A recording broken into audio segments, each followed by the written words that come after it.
Nous sommes reconnaissants à notre Dieu qui nous donne donc le souffle de vie, l'occasion de nous retrouver dans sa maison afin de passer avec lui des moments agréables.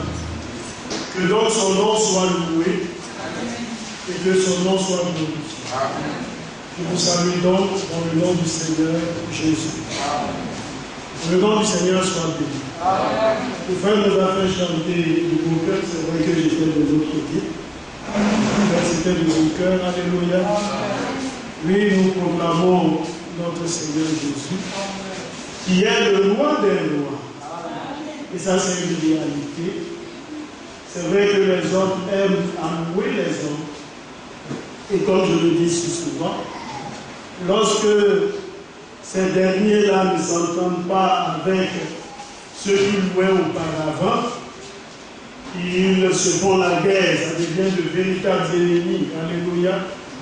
Mais notre Seigneur, lui, il est digne de recevoir l'honneur, la gloire, la puissance et la gloire. Quand nous lisons le livre d'Apocalypse, la Bible nous dit qu'il est digne de cela, car il a racheté pour Dieu par son sang des hommes de toute langue, de toute tribu, de tout peuple, de toute nation. C'est pourquoi nous croyons que les élus seront tirés de toutes les nations. Amen. Alléluia. Vous savez que dans les évangiles, il est dit que plusieurs viendront de l'Orient et de l'Occident et s'asseront avec Abraham, Isaac et Jacob dans le royaume des cieux. Et ça, c'est une réalité. Un jour, alors l'épouse de Christ sera aux côtés du divin époux. Alléluia, c'est vrai. Des hommes tirés de la Côte d'Ivoire, du Burkina, du Mali, du Ghana, du Gabon, des États-Unis, des pays, vous voyez, arabes, que ce soit Algérie, Égypte, alléluia, le Pakistan, l'Afghanistan, c'est vrai, tous les élus sortiront de ces nations. Nous ne pouvons pas dire combien ces nations-là produiront comme élus. Ce n'est pas le travail des croyants de le savoir, mais la parole de Dieu dit que les élus seront tirés de toutes les nations, de tous les peuples, de tous les tribus. Ça, c'est une réalité. Et nous croyons parce que c'est consigné dans la parole. Si ce n'était pas écrit, alors nous n'aurons pas à croire cela. Mais comme c'est écrit, c'est le témoignage de Dieu. Nous appliquons notre foi. Que donc le nom du Seigneur soit glorifié. Seigneur, notre Père et notre Dieu, que ton nom soit loué et glorifié. C'est vrai. Tu es mort pour nous sur le bois du calvaire. Tu nous as aimés. Et c'est ce qui est écrit dans le livre de Jean. Car Dieu a tant aimé le monde qu'il a donné son Fils unique, afin que quiconque croit en lui ne périsse pas, mais qu'il ait la vie éternelle. En retour, Seigneur, nous voudrions de tout notre cœur t'aimer, de céder tout notre être, Seigneur, obéir à ta voix. Tandis que nous sommes dans ta maison, nous allons bientôt lire ta parole. Il est écrit que tout homme soit reconnu pour menteur et Dieu seul pour vérité. C'est pourquoi viens et prends ta parole afin de la dispenser à ton peuple, que nous recevons tous une pleine instruction et que nos cœurs soient pleinement édifiés. Nous attendons à toi. Viens et parle à notre cœur, car c'est au nom de Jésus-Christ, mon Seigneur et Sauveur, que j'ai prié. Amen. Merci. Amen. Le nom du Seigneur soit béni. Veuillez vous asseoir. C'est vrai, nous aimons notre Seigneur parce qu'il nous a aidé le premier. Et il a donné sa vie pour nous sur le croix du Calvaire. C'est ce que la Bible nous rend comme témoignage. Et notre frère nous a donné le message sur, vous voyez, la 6e fête, qui est la fête d'expiation. Alléluia. Le sacrifice d'expiation. Vous savez que Christ est pour nous ce sacrifice parfait. Amen. Et la Bible nous l'enseigne ici bien dans le livre d'Exode, dans le livre de Lévitique. Il nous est clairement exposé ce que c'est que le sacrifice d'expiation. Au 7e mois, je crois bien, le 10e jour du mois, avait lieu cette fête-là. Le peuple devait, le sacrificateur devait sacrifier, que ce soit le bouc, alléluia, et la Bible dit les deux boucs. C'est merveilleux de le savoir. Quand vous écoutez souvent un cœur de Frédéric Foucault, il le chante ainsi. Mourir, il m'aima, n'est-ce pas? Je sais qu'il m'aima. Un truc de ce genre. Vivant, je crois, mourir, il m'aima. Ressuscitant, il emportera mon péché au loin. Vous voyez que le premier bouc était sacrifié et le second bouc était relâché dans le désert. Christ mourant pour nous, qui porte nos péchés, et alors qui emporte nos péchés. Alléluia. De sorte à ce que la culpabilité ne puisse pas gagner l'enfant de Dieu. C'est ce que la Bible nous rend comme témoignage. Et dans les temps anciens de sacrifice, la Bible dit que le sacrifice d'expiation, comme le péché des animaux ne couvrait pas le péché, vous ne pas dit n'effacez pas le péché, alors le peuple avait le souvenir du péché. Et qu'est-ce qu'il fallait faire? Il fallait renouveler le sacrifice chaque année. C'est pourquoi le Seigneur nous dit, le sacrificateur ne rentrera pas toujours dans le lieu blessé, de peur qu'il ne meure. Mais une fois l'année, il y entrait avec le sang des animaux. Et alors le Seigneur couvrait le péché du peuple. Mais à chaque année, il fallait reproduire le même sacrifice.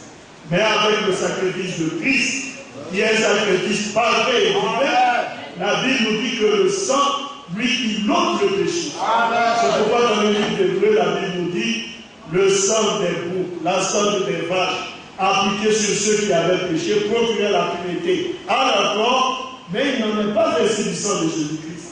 Car lui, il purifie notre conscience des œuvres mortes, afin que nous puissions adorer le Dieu vivant.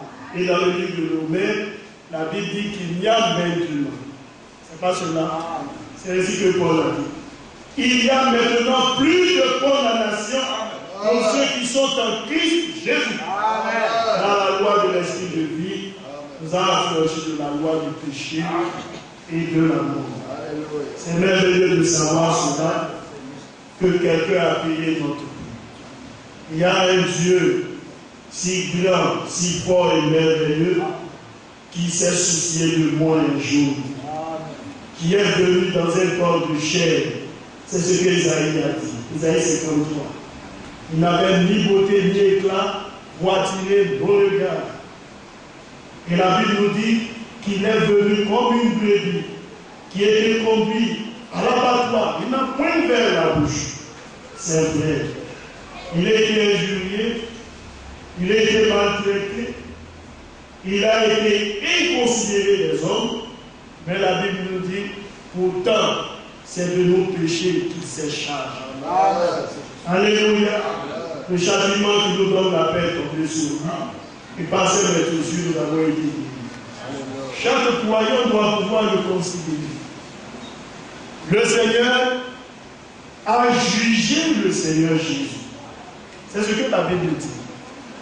Il a fallu, parce que la Bible nous dit que le salaire du péché c'est la mort, n'est-ce pas? Et comme nous étions destinés à la mort par le fait du péché, il fallait que le jugement du Seigneur s'applique. Alors Jésus est venu, il a dit, moi je supporte cela. Alléluia. Alors lui, il a supporté ce châtiment. D'innocent qu'il était, il est devenu coupable. N'est-ce pas? Afin que nous qui étions coupables, nous devenions innocents. C'est ce que Romain nous dit. Alors le Seigneur nous a justifiés par le moyen de la foi. Ayant été justifiés sous le principe de la foi, nous recevons de Dieu la paix. Que donc le nom du Seigneur soit béni. Nous allons lire dans le livre de 1 Timothée, le chapitre 6. Il y a bien même que nous commencions dès le premier verset, mais nous allons essayer de lire à partir du verset 17 jusqu'au verset 19. 1 Timothée, chapitre 6. 1 Timothée, le chapitre 6, le verset 17. Recommande aux riches du présent siècle de ne pas être orgueilleux et de ne pas mettre leur espérance dans des richesses incertaines, mais de la mettre en Dieu, qui nous donne avec abondance toutes choses pour que nous en jouissions. Recommande-leur de faire du bien, d'être riche en bonnes œuvres, d'avoir de la libéralité, de la générosité, et de s'amasser ainsi pour l'avenir un trésor placé sur un fondement solide, afin de saisir la vie véritable. Amen. Que le nom du Seigneur soit béni. Amen. Alléluia. C'est vrai. Vous savez que dans le livre de Pierre, la Bible nous dit qu'aucune prophétie de l'Écriture ne peut être l'objet d'interprétation particulière, car c'est poussé par l'Esprit que les hommes ont parlé de la part du Seigneur. Et nous aimons bien, lorsqu'il nous a donné l'occasion de parler, d'amener les bien-aimés frères à avoir les yeux fixés sur le ciel. Quelquefois, les hommes se disent, mais nous vivons sur la terre. Pourquoi parler tant du ciel alors que nous avons des besoins quotidiens? C'est vrai, nous avons des besoins au quotidien. Mais le Seigneur nous dit aussi que nous ne devrions pas nous inquiéter de ce que nous serons vêtus, n'est-ce pas? De quoi nous mangerons, de ce que nous serons vêtus. Il a dit que le lendemain aura soin de lui-même. Alléluia. Quelque part, la Bible nous dit, à chaque jour suffit sa paix. Mais le ciel est pour nous quelque chose qui doit occuper notre pensée. À chaque jour que Dieu fait, le ciel. Parce que, bien aimé, si nous loupons le ciel, nous avons loupé tout. C'est pourquoi il faut que chaque croyant, chaque frère et sœur soit conscient du fait que Jésus-Christ revient bientôt et que c'est pour nous qu'il est écrit dans le livre de Jean le chapitre 14, je pars vous préparer une place et quand j'aurai fini de la préparer, je viendrai vous prendre afin que là où je suis, vous y soyez aussi. Alléluia. Et le verset 19 qui dit, et de s'amasser ainsi pour l'avenir, c'est-à-dire pour plus tard. N'est-ce pas? Un trésor placé sur un fondement solide. Afin de saisir la vie véritable. Pas celle qui est fausse, mais la véritable. Alléluia. Amen. Alors, nous vivons dans un monde capitaliste, alléluia, qui est basé sur le matériel. Les gens ont des entreprises, et les entreprises sont censées produire. Donc celui qui a son entreprise, il attend à ce que son entreprise lui fasse quand même des profits. S'il y a des pertes, il est obligé de fermer l'entreprise. Alléluia. Et chaque travailleur doit pouvoir marcher dans cette pensée-là. De sorte à ce que lorsque le travailleur ne fait pas l'affaire, bien sûr, de son employeur, il est tout de suite remercié. Alléluia. Mais le Seigneur nous dit qu'il y a quelque chose de plus grand que ce que nous voyons au quotidien. Il y a quelque chose de plus grand que se lever chaque matin à aller à son lieu de service. Il y a quelque chose de grand que le compte bancaire que nous pouvons avoir, peut-être garni de millions et de milliards. Toutes ces choses, c'est bien, mais attention, la vie de l'homme, elle ne se résume pas à ça. Alléluia. Amen. Vous savez, dans le livre de Corinthiens, Paul dit, si c'est pour les biens de ce monde que vous et moi, nous espérons en Christ, nous sommes les hommes les plus malheureux. Amen. Oui, bien-aimés, c'est pourquoi nous ne croyons pas qu'il faille dire aux hommes, venez, vous aurez une grosse villa. Jésus va vous donner une villa, Jésus va vous donner un billet d'avion, il va vous donner un visa, et toutes ces choses-là. Non, bien-aimés. Jésus nous appelle pour nous conduire au ciel. Amen. Ça, c'est la réalité de l'évangile. Il nous appelle parce qu'il veut nous donner la vie éternelle. C'est pour cela que Jésus nous appelle. C'est vrai que Jésus nous ouvre les portes en nous donnant le travail. C'est vrai. Qu'il fait réussir nos activités. C'est vrai. Mais quand il nous appelle, c'est pour les choses éternelles. Amen. Vous savez, la figure de ce monde, elle passe. Elle passe. Une catastrophe naturelle se produit et tout de suite vous perdez tout ce que vous avez. Vous avez construit une grosse villa. Voici un incendie qui se déclenche chez le voisin. Peut-être deux maisons après vous. Le feu évolue. Elle atteint votre maison à vous. Tout votre bien est consumé par l'incendie. Peut-être que vous avez fait un plan, vous voyez, vous avez réellement essayé d'assurer un avenir bien, réalisant pour vos enfants, mais tout est détruit. Vous perdez tout. Vous vous retrouvez à zéro. Amen. Alléluia. Frères, ce sont des choses qui arrivent. Mais si c'est pour ces biens-là que vous avez, que vous vivez, que vous vous battez à chaque jour que Dieu fait, vous serez abattus. Vous allez même désespérer de la vie. Mais notre Seigneur nous promet quelque chose de plus grand. Alors Paul qui s'adresse à Timothée lui dit, recommande aux riches du présent siècle, les riches actuels, de ne pas être orgueilleux. Ah oui, bien aimé. L'orgueil, le fait de croire que nous sommes quelque chose. Bien frère, nous ne sommes rien. Et pour comprendre cela, allez tout simplement faire un tour à l'hôpital. Vous allez comprendre que l'homme est rien. Allez faire un tour à une mort. Vous allez comprendre que l'homme n'est rien.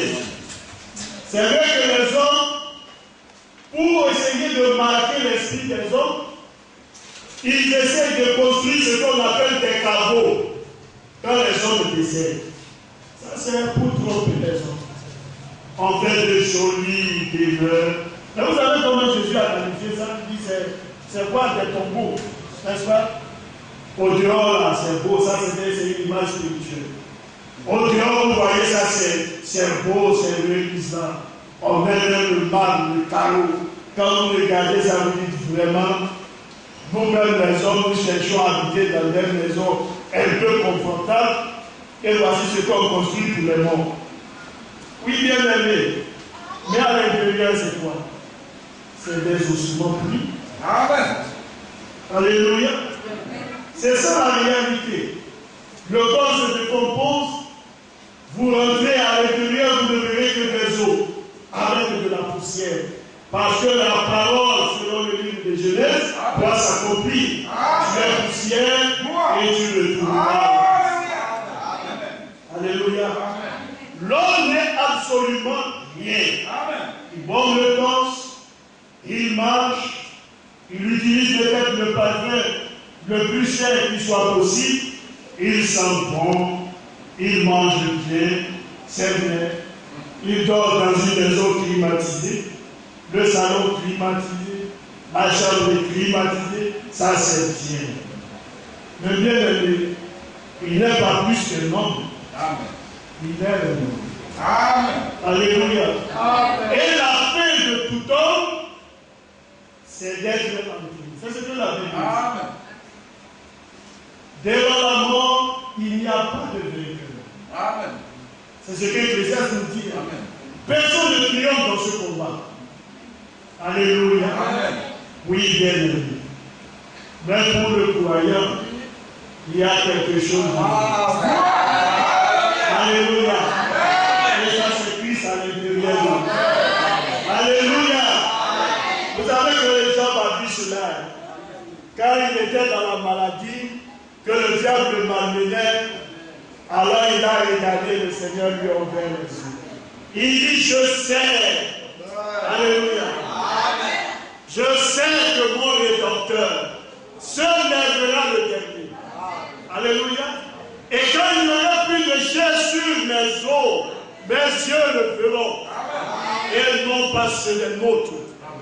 C'est pourquoi Paul, écrivant bien-aimés frères de la Thessalonique, lorsqu'il a vu les bien-aimés qui s'en allaient dans la foi, et les frères qui se lamentaient, les frères qui étaient désespérés, il dit, bien-aimés, alléluia, c'est pas ça. Il dit, je ne voudrais pas que vous attristiez comme les parents, qui n'ont pas d'espérance. Alléluia.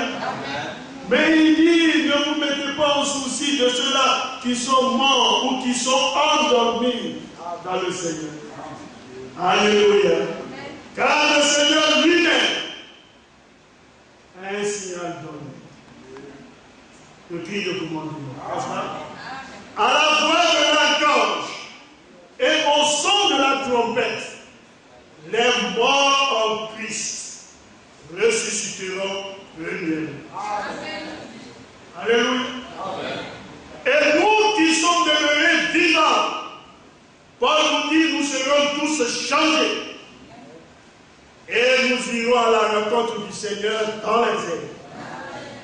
Il dit ainsi, frères, nous serons toujours réunis avec notre Seigneur. Alors il dit, bien-aimés frères, consolez-vous par ses paroles. Alléluia. C'est vrai. Quand les croyants marchent parce qu'un bien-aimé frère ou une bien-aimée soeur s'en est allée, alors il dit c'est vrai. Mais nous savons une chose. Nous nous retrouverons un jour. Alléluia. C'est cela. Au plus fort de la maladie, Job n'a pas désespéré. Parce qu'il savait que la promesse était certaine. Le diable pouvait le malmener, mais il savait qu'un jour, même entrant dans le tombeau, la mort ne pouvait pas le garder là. Amen. Alléluia. Et ça, c'est ce qui anime la foi du croyant. C'est ce que la Bible nous dit dans le livre du Nouveau. Quand le Saint-Esprit habite en nous, si l'Esprit de celui qui a ressuscité Jésus-Christ dans les morts habite en vous et moi, il donnera la vie à vos corps morts. Alléluia. C'est vrai, frère. Alors Paul dit, si la tente dans laquelle nous sommes, elle est détruite, nous avons une maison. N'est-ce pas? Alléluia, dans le ciel. Qui n'est pas fait de l'ouvrage d'un homme. Alléluia. C'est vrai, bien. Alors il dit, je commande aux riches du présent siècle de ne pas être orgueilleux. Bon, mais par la flatterie, Ne pensez pas que vous êtes quelqu'un, que vous êtes quelque chose. Non, frères. Parce que la Bible nous a relaté l'image d'un être. C'est Satan. Lucifer, l'ange de lumière. Il était entouré de pierres étincelantes. La Bible nous dit que toutes les pierres étaient là, autour de lui. Oui, bien aimé frère. Satan avait tout à sa disposition. En ce moment, il ne disait pas Satan. Il m'a dit Lucifer, le chérubin protecteur, aux ailes déployées. Alléluia. Tout ça a été là. Mais, qu'est-ce que la Bible nous dit? Il a dit, j'élèverai mon trône au-dessus des étoiles de Dieu. Et quand vous allez voir le langage qu'il a tenu, vous verrez que c'est le langage d'un homme orgueilleux. Amen. Tout à l'intérieur se résume à sa seule personne. Je. Alléluia. Je. Et le Seigneur nous dit, parce que l'iniquité a été trouvée en lui, il fut précipité. Amen. Oui, bien aimé. Les hommes pensent que parce qu'ils ont assez d'argent, ils sont importants. Mais ils ne sont rien. Amen. Ça, c'est ce que la Bible enseigne.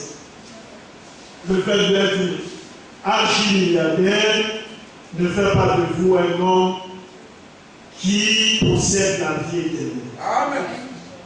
Oui, bien aimé. Il y a des hommes dont on a pensé qu'ils ne mourraient pas vite. Mais ils ont eu une mort qui a suivi tout le monde.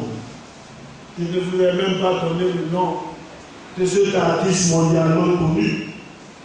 Alléluia. Oui. Qui aurait pensé qu'il allait décéder si vite?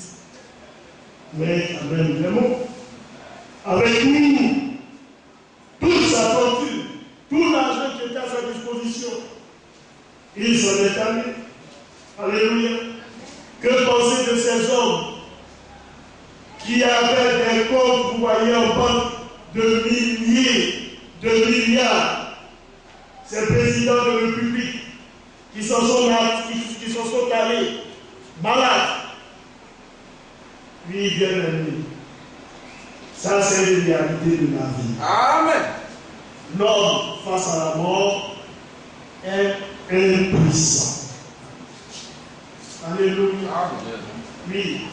C'est pourquoi, quand Paul parle à Timothée, il dit qu'il faut dire aux riches, pas qu'ils soient orgueilleux. Amen. Parce qu'il y a quelqu'un aussi, avant eux, Lucifer, il était riche. Il est orgueilleux, mais sa fait nous la connaissons. Parce que Dieu l'a désapprouvé et Dieu l'a rejeté alors qu'il se trouvait auprès de lui. Mais Satan occupait une place vraiment de choix. Ce n'était pas n'importe qui. Alléluia. Mais le Seigneur s'en est séparé. Vous savez, avec le Seigneur, il y a quelque chose que nous les hommes, on n'arrive pas à comprendre forcément. Pourquoi cet homme qui occupait cette place de choix a été rejeté? Le Seigneur aurait pu ne même pas permettre à ce qu'il occupe cette place, mais il a voulu que ce soit ainsi. Pourquoi le Seigneur a-t-il permis que Judas Iscariote soit l'administrateur? C'était l'administrateur. Au milieu d'eux, c'est lui qui gérait la caisse. Mais quand il gérait la caisse, la Bible nous dit Jésus savait que c'était un voleur. Mais le Seigneur ne lui a jamais retiré la caisse. Il lui a laissé la caisse. Alléluia. Ça, on explique comment. Nous, les hommes, on ne peut pas trouver d'explication à ça. Mais le Seigneur, il sait ce qu'il fait. Alléluia. Il savait. Quand la femme est venue verser le parfum au pied du Seigneur pour lui laver les pieds, il dit, mais Seigneur, ce parfum qu'elle a versé là, mais il est coûteux, ce n'est pas n'importe quel parfum. C'est un parfum de prix. Si on avait pris le parfum, on avait vendu ça allait nous rapporter de l'argent. Et puis on allait nous occuper des pauvres. Vous savez, ça aussi c'est la particularité de notre Dieu. Amen. Il a regardé Judas, il dit, Judas, vous avez toujours les pauvres avec vous. Amen. Il ne faut pas blâmer la femme pour ce qu'elle a fait. Ce qu'elle a fait là, c'est bien. Amen. Partout l'évangile sera proclamé, on parlera de cette femme. Amen. Alléluia. Mais la Bible nous dit, Judas ne se souciait pas des pauvres. Mais lui, il pensait à ce que le parfum pouvait apporter comme jeton pour son bien à lui. Amen. Mais le Seigneur, au-delà de ce qu'il disait dans la bouche, le Seigneur savait ce qui était dans son cœur. Amen. Alléluia. Quelquefois, nous disons une chose avec la bouche, mais nous avons une autre chose dans la pensée. Et le Seigneur, lui, il le sait. Alléluia. C'est pourquoi dans le livre des Psaumes, la Bible nous dit, où il est joint de ton esprit. Et la Bible nous dit, la parole ne met pas encore sur mes lèvres que toi, tu la connais entièrement. Alléluia. Avant d'ouvrir la bouche, le Seigneur lui te dit ce que tu as dans le cœur. Alléluia. Alors il recommande aux riches du présent siècle de ne pas être orgueilleux. Si vous lisez le livre de 1 Samuel, le chapitre 25, vous allez voir aussi l'histoire d'un homme qui était riche. Et cet homme-là avait pour nom Nabal. C'était un homme extrêmement riche. Il avait des bœufs, ainsi de suite. Et David avait dans sa fuite, face au roi Saül, pris soin du troupeau de ce dernier. Personne n'avait pu lui habiller une seule de ses bêtes. Mais quand David s'est retrouvé dans le besoin et qu'il a demandé à ce que cet homme-là puisse lui fournir de la nourriture, il a dit, qui est le fils d'Isaïe, pour que moi, je prenne ce que j'ai réservé pour mes serviteurs pour lui donner. Il y a trop de serviteurs qui s'échappent de leur maître. Quand David a pris la résolution de le faire mourir.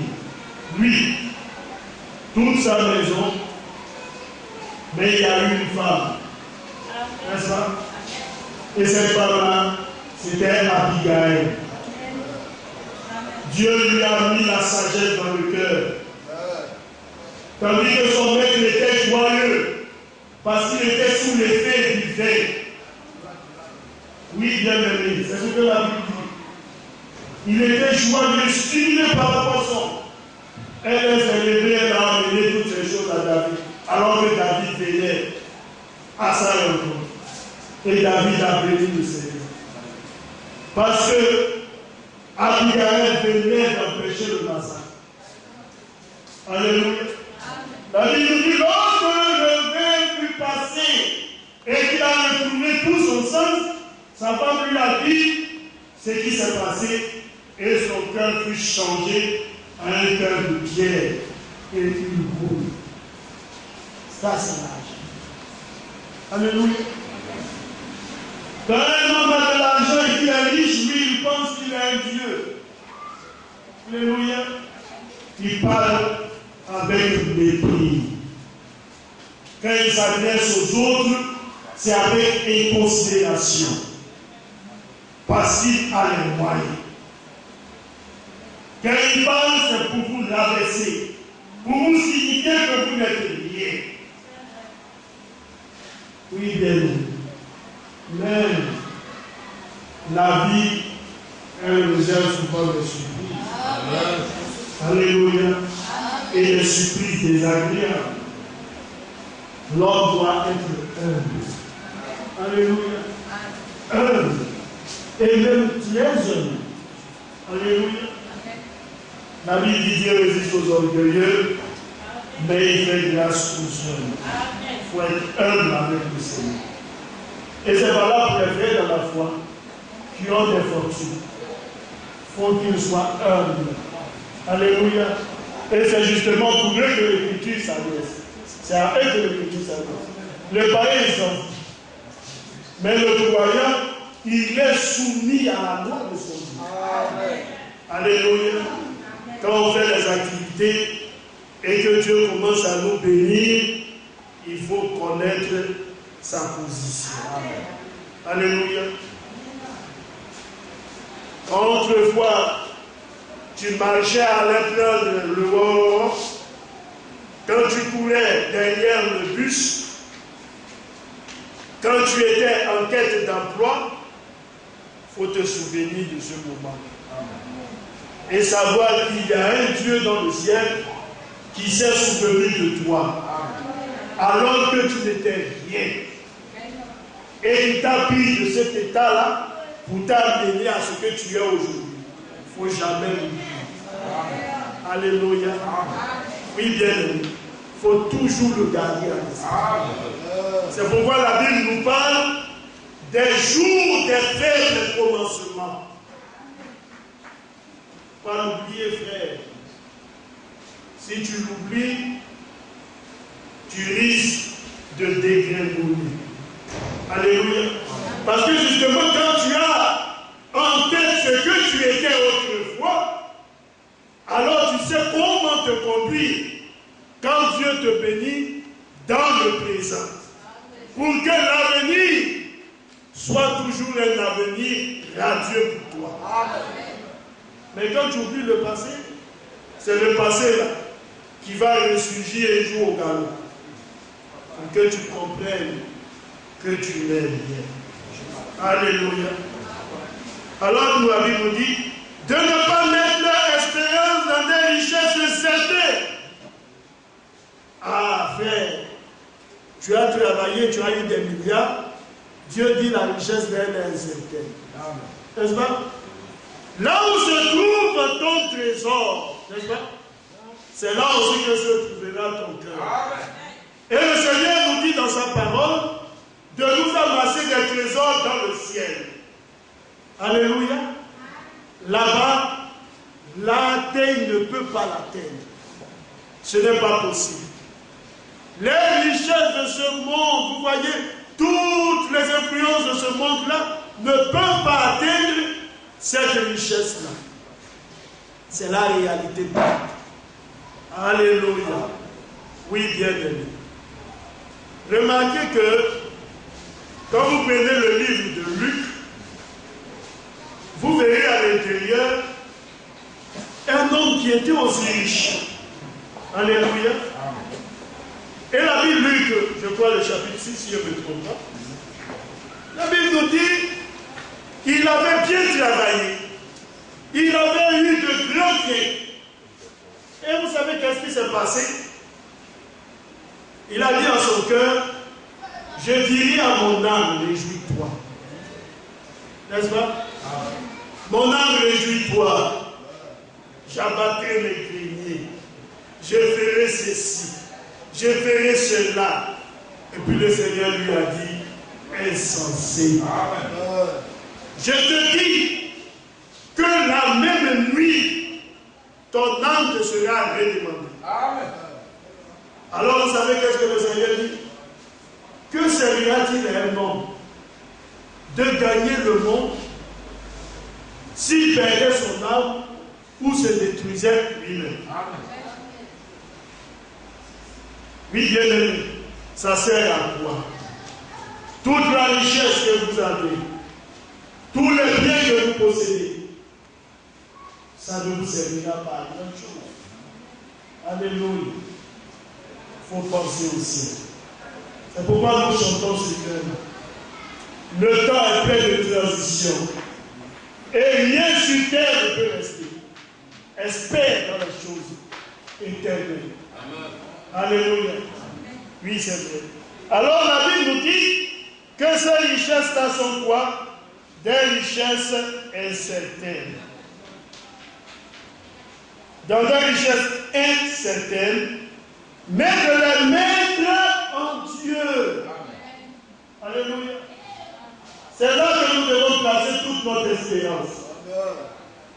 dans le Dieu vivant. Amen. Oh oui, bien-aimé. Le ciel est une réalité. Quand Jésus ôte le poids de la culpabilité de nos cœurs, comme nous chantons, miséricorde insondable, Dieu peut-il tout pardonner? Absoudre ainsi grand coupable et mes péchés les oublier. N'est-ce pas? Oh Jésus, ainsi délivre-moi du péché qui m'obsède. Alléluia. Je veux être à jamais libéré. Et le dernier couplet qui dit Alléluia pour Dieu tous. N'est-ce pas? Amen. Mon péché m'est enlevé. Et pour le ciel, je suis en route. Heureux pour l'éternel. Alléluia. Oh bien-aimé, quand nous marchons ici avec cette certitude dans le cœur, nous sommes heureux. Mais de la main de Dieu qui nous donne avec abondance toutes choses pour que nous puissions, pour que nous en jouissions. C'est vrai. Quand Dieu nous appelle à lui, il nous promet le ciel, mais il nous fait aussi du Dieu. Alléluia. Il permet à ce que vous ayez le minimum pour vous occuper de vous et de votre famille. Souvent, les gens veulent avoir beaucoup d'argent. Ce n'est pas mauvais à faire, mais il y a un piège dedans. Alléluia. Quand vous allez lire plus haut, la Bible nous dit ceux qui veulent s'enrichir tombent dans un piège. Oui, frère. L'enrichissement, souvent, ça produit des dégâts. Hein. Quand vous voyez les jeunes qui, souvent des hommes qui commencent à se livrer à des histoires pas possibles, mais souvent c'est l'argent. Le type, il veut avoir assez d'argent. Et il est prêt à faire tout, rien que pour avoir de l'argent et être vu en société. L'argent. Alléluia. Quand on parle des bouteurs, il va sur Internet, il commence à raconter vous voyez, des histoires, rien que pour être cru, avoir l'argent facile, alarmer les autres et jouir de leur argent. Alléluia. C'est cela. Et encore bien d'autres choses pour l'argent. Et les hommes sont prêts même à vendre leur âme pour l'argent.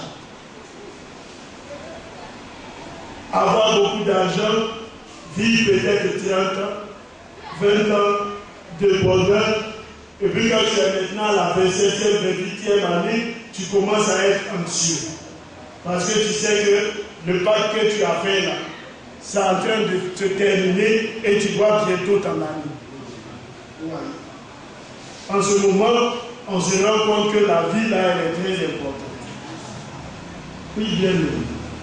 Pour l'argent. Alors la Bible nous dit, recommande de faire du bien. Il faut faire du bien. Quand Dieu te bénit et que tu vois les pauvres à côté de toi, les frères nécessiteux, il faut avoir de la compassion dans ton cœur. Amen. Il faut les aider afin qu'eux aussi, ils puissent émerger. Alléluia. Amen. Il ne faut pas penser à toi seul. Parce que généralement, l'homme, c'est comme ça. Quand il est quelque part là-bas, il ne veut pas que les autres arrivent à son niveau. Il veut que toujours, on vient et puis on dit, vous voyez, on tend la main, puis lui, il met dedans. Comme on dit, la main qui demande, elle est toujours en bas. Donc lui, il veut toujours avoir la main haute. Non. Quand on est un croyant, on n'est pas allumé de pareilles pensées. On pense aussi du bien de son frère. C'est pourquoi la Bible nous dit que l'amour fraternel, là, quand elle est dans notre cœur, elle pense aussi au bien des autres. C'est ce que Corinthiens nous dit. L'amour ne se soucie pas de son propre intérêt, mais de celui des autres. Il dit recommande de faire du bien, d'être riche en bonne œuvre, d'avoir de la libéralité et de la générosité. C'est pourquoi quelquefois nous disons que le christianisme, la foi, ce n'est pas les œuvres de caritas, hein, où on va payer beaucoup d'huile de riz pour le distribuer aux pauvres. La foi, c'est plus que ça. Amen. Alléluia. Oui, frère, il y a des gens qui font de bonnes œuvres. Les orphelinats, c'est bien. Mais la foi ne se résume pas à ça. Sinon, les païens nous ont déjà dépassés. Hein. Et ils font des dons de milliards. Alléluia. Mais Paul dit à Timothée, recommande-leur de faire du bien, d'être riche en bonnes œuvres. Alléluia. D'avoir de la libéralité, de la générosité. Et de s'amasser ainsi. En d'autres termes, de s'amasser de cette manière. Alléluia. De s'amasser ainsi pour l'avenir, un trésor placé sur un fondement solide. Afin de saisir la vie véritable. Alléluia. Frère bien-aimé, nous pourrons parler du fondement solide. Je crois qu'Hébreu en parle. Alléluia. Le fondement solide. Ça, ce n'est pas un fondement qui trompe. Non. Mais il est solide. Alléluia. Et là, Paul nous dit que c'est pourquoi. Est-ce que c'est pour le présent? Il dit c'est pour l'avenir. En d'autres termes, pour demain. Oui, bien aimé. Nous désirons d'enfouler cette porte de cette cité. Et un jour, elle va s'ouvrir à nous. Ça, c'est ce que la Bible nous enseigne. Oui, bien aimé. Ce qui n'est point monté au cœur des hommes, ce que l'homme n'a jamais pu imaginer, la Bible nous dit c'est ce que le Seigneur a réservé pour ceux-là qui l'aiment. Alléluia. Et la Bible nous dit que Dieu lui-même, il est l'architecte et le constructeur. La cité, elle a de solides fondements.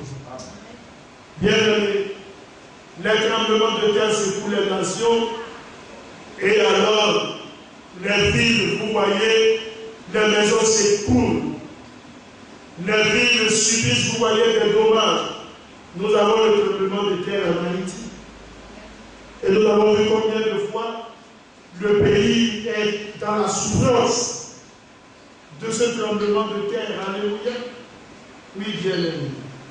Mais la Bible nous dit, la cité que Dieu nous réserve, elle a de solides fondements. Dieu, lui, est l'architecte et le constructeur. C'est-à-dire qu'il a pensé au plan et lui-même s'est chargé de bâtir la cité. Amen. C'est une cité sûre. Alléluia. Que le nom du Seigneur soit. Vous savez qu'un jour, même la ville de Rome sera secouée. N'est-ce pas? Ça, c'est l'Apocalypse qui nous dit ça. Amen. Elle est appelée la ville éternelle. Mais Dieu nous dit qu'il va la juger. Amen. Elle sera secouée par un tremblement de terre. Alléluia. Le Vatican sera détruit. Selon le récit du Seigneur, de sa parole. Frère, nous espérons à quoi dans ce monde? Alléluia. Vous avez le prophète dit, pour terminer dans une brochure, il dit, les hommes nous parlent de l'enfer, et le prophète nous dit, mais nous-mêmes dans ce monde-là, nous sommes assis sur une marmite explosive. Alléluia. Oui, dans ce monde, regardez même l'eau. Alléluia. J'ai regardé un jour un documentaire. Et ça, c'est les scientifiques qui peuvent mieux en parler. Amen. Même l'eau que nous voyons là est très dangereuse. Au Cameroun, je crois dans les années 90, il y a eu un éboulement de terre. Et lorsque il y a eu l'éboulement de terre, la terre est rentrée au niveau d'un lac. Et le lac a subi un retournement. Frère, ça fait des dégâts pas possibles. Le dessous est monté à la surface. De sorte à ce que lorsque vous regardez le dessus, vous voyez comme une eau rouillée. Et l'eau limpide là se trouve en dessous. Il y a eu une fumée sur National Geographic, ceux qui ont regardé. Et cette fumée qui s'est élevée dans les airs a causé la mort des villageois. Des centaines de personnes. Mais ça c'est l'eau, ce n'est pas la sorcellerie. C'est l'eau. Alléluia. Oui, bien aimé. Vous voyez le volcan, n'est-ce pas? On parle du magma et autres. Quand il est en éruption, vous voyez les dégâts que ça produit. Ça, ce n'est rien comparé à ce que Dieu réserve aux individus. Que Dieu ait pitié de nos âmes et qu'il nous prépare pour que nous puissions un jour aller à sa rencontre. Que le nom du Seigneur soit béni.